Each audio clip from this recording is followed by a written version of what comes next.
As you know by now, Senator Tim Scott announced officially today that he's running for president of the United States. And that's good. The more the merrier. I think the primary process needs a lot of diverse and intelligent voices to make the eventual nominee the best possible candidate they can be to beat the Democrats.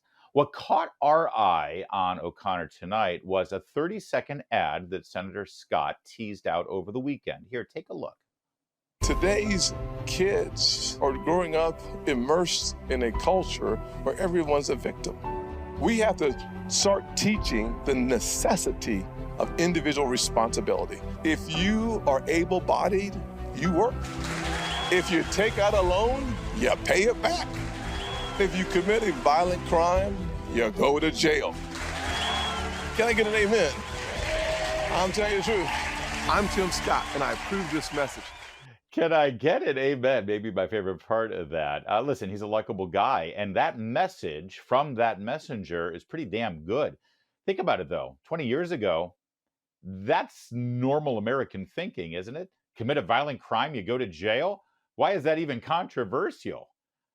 And yet, Tim Scott seems to bring out the worst in people. Here's Whoopi Goldberg on The View earlier this morning when she played the exact same ad for her audience that we just played for you. And, well, here's her reaction. You know, Tim, we should show this ad to your party, especially if you're going to talk about personal responsibility. Yeah. I mean, you know, all of the talk about a victim. I won the election. I won. Come on now. This might have been a little much this year, you know. So, is she talking about Hillary Clinton there? Clearly, she's talking about Donald Trump. Now, when you leave the host of The View stammering like a bloody fool, and the only thing that she can possibly say is, yeah, but Trump, I think you've got a pretty good message. You notice Whoopi Goldberg didn't quarrel with the idea that if you commit a violent crime, you go to jail, and if you take out a loan, you pay it off. No, all she could seize was, oh, but look how Trump is acting. Well, here's the obvious fact of the matter.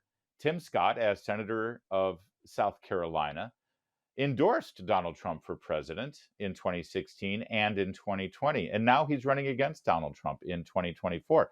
So when Whoopi Goldberg tries to shame him or lecture him about what he should or should not be saying based on the fact that Donald Trump is also a Republican, I think it's self-evident that Senator Scott actually has an alternate path from President Trump. Otherwise, he would be endorsing him for president now rather than for actually entering the race, right?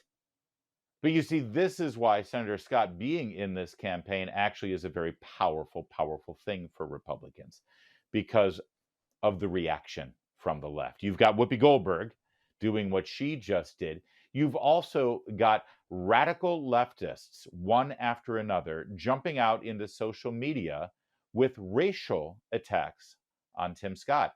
They call him Uncle Tim. You see, because a black man's not allowed to think any differently than Barack Obama or any other radical left-wing Marxist in the Democratic Party.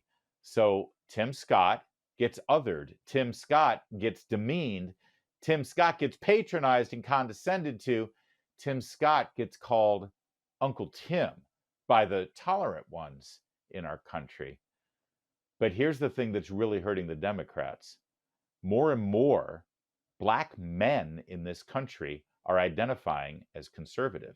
More and more black men are identifying as Republican. More and more black men in America are voting Republican.